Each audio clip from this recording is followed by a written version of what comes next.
First of all, good evening to everyone. Thank you so much for coming. It's a pleasure to see you all here. My name is David Lee. I'm one of the co-founders of the organization spearheading this tonight's discussion, Mass Sermon.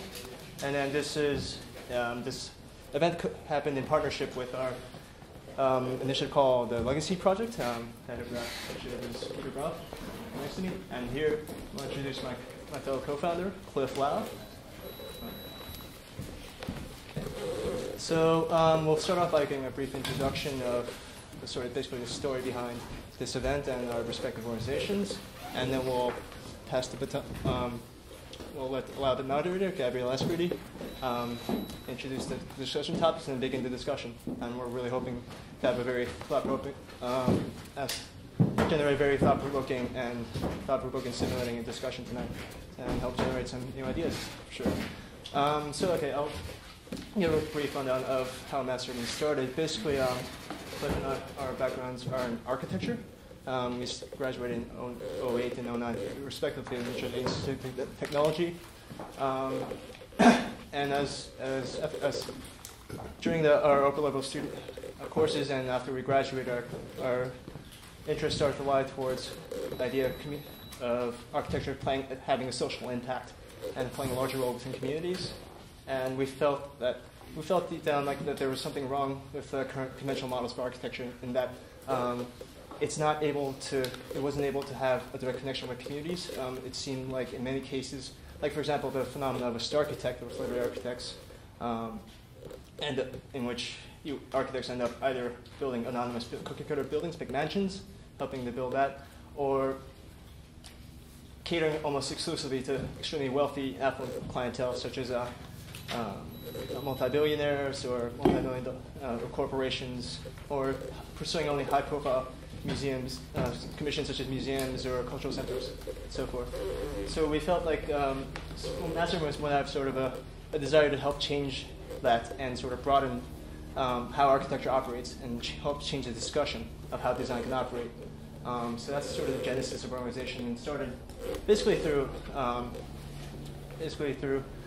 a series of conversations and sort of the sum of our experiences in my background.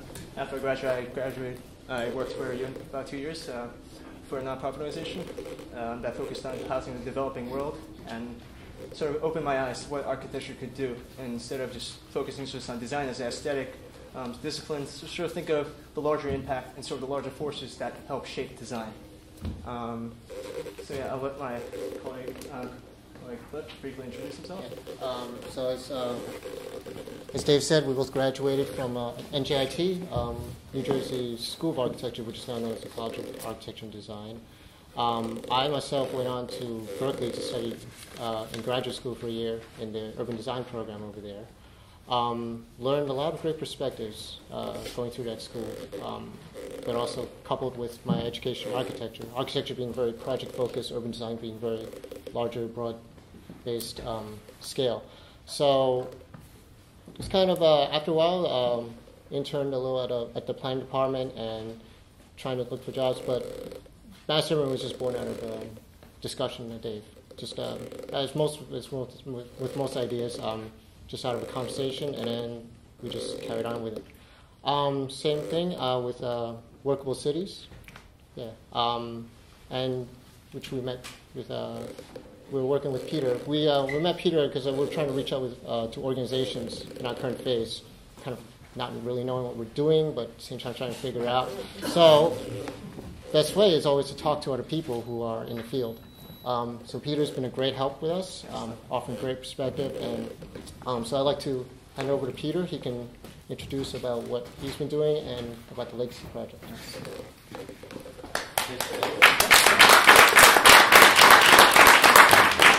So thank you all for coming. Thanks to David and Cliff for organizing this event. I didn't really help that much. They did most of it on their own. And of course, thank you to the speakers for being here today. I represent the Legacy Project. It's a pretty simple idea. So about 40 years ago or so now, this movement started called community development. Basically a response to all the social injustices at the time.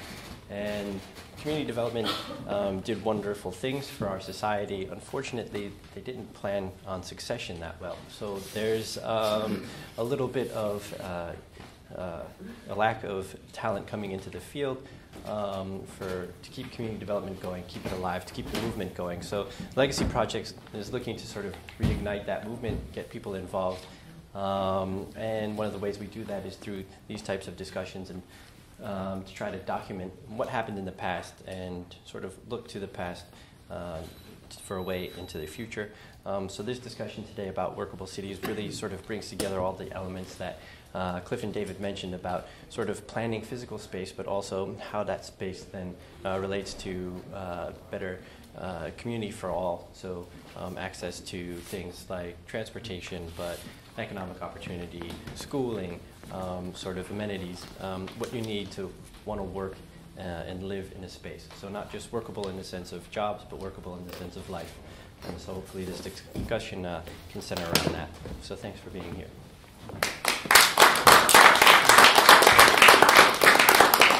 So we're going to begin our panel discussion, Workable Cities. So I'm going to hand it off to Gabrielle Esprit, who is our moderator for tonight.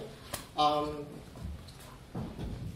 also after the panel discussion is over, which should conclude between 7:30 and 8, we're going to have our post-events sort of little gathering at the LITM on York Avenue. So you all should have gotten a postcard with directions in the back. If anyone has questions, feel free to ask us later. All right. Thank you, Cliff. Thank you, David. It's a pleasure to be here to moderate this event, and I should note that I am merely moderating. David and Cliff did all of the hard work of coming up with a series of topics to enable the panelists to really address the issue of workable cities in, I think, as broadly as they can as an effort here at this inaugural discussion to really stimulate further conversation. My name is Gabrielle Esprit. I'm an associate professor of architecture at the New Jersey Institute of Technology, where I had the good fortune of having both David and Cliff in a number of classes. Before we get started, let me just and before our speakers introduce themselves, just to give you guys a sense of how this is going to go. David and Cliff have developed 3 broad topics. And with each of those topics, they've developed a series of questions. And so what I'm going to do is present the topic and then ask the first question, and each of our panelists will have the opportunity to respond to those questions. And we'll have about 20 minutes for each of the general topics, and then we'll open it up to discussion. So I'll have each of the panelists introduce themselves so you know who's saying what as the evening proceeds. Hi, I'm Mindy Fully Love. I'm a psychiatrist, and I'm on the faculty at Columbia University. I'm Tony Schumann. I'm an architect, and I'm on the faculty at New Jersey Institute of Technology and the College of Architecture and Design. But I'd like to say, do I go on for 30 seconds? Of course. Just sort of, you have our biographies written down there. For me, I've been at NJIT in Newark for 30 years. I didn't set out to be a teacher. I didn't set out to work in Newark and live in New Jersey, but I must say it's enriched my life. Starting with working with Becky Doggett a while ago in Newark, which is where I started, continuing to working with Damon Rich in Newark today. And that's a lot of my work is informed by being on boards and working with local groups. I did do some pro bono work, but I've never actually headed or worked full-time in a community design center. Hi, I'm Bob Sudenik, and I've been in community development for about 35 years. They found me in the sandbox in the 6th grade, if you believe that.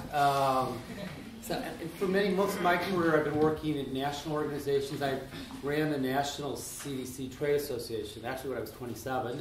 So that was a great experience to watch the community development field really evolve in the 80s and early 90s. And then worked for a number of others I'm going to talk about because it's relevant to some of the themes. I ran the National Indoor Environmental Health Organization, so I worked on healthy homes issues. And I'm a consultant specialized in organizational development, change, asset building, cross-sectoral work, and multi-sector collaborations. And I teach part-time at the New School, and one of my former students is here, Jan. Hi, Emilio Panache. I describe myself as an integrationist or community cohesion builder, a community planner, and I work through an organization called Open Communities LLC. It's a consulting arm, and we are affiliated with Fund for an Open Society, which is a 40-year-old nonprofit organization dedicated to racially integrated communities. But we also deal in socioeconomic integration and other forms of community cohesion that are relevant today. Good evening, everyone. My name is Peter Stan. I'm a principal in an architectural planning and community development firm in New York City.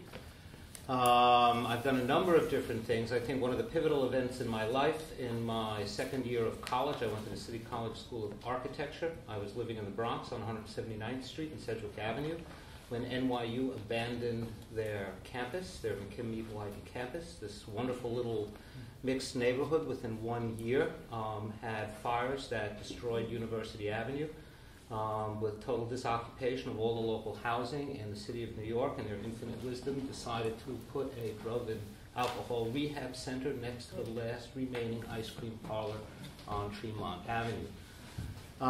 Since then, I handled, upon graduation, New York City's sweat equity rehab programs. I've taught architecture and design at City College for 9 years. I was the head of the board. I'm currently a board member of Community Development Corporation in my neighborhood in the Bronx, and principal planner, and where we've done close to 1 million square feet of affordable housing of Melrose Commons in the South Bronx. Thank you all.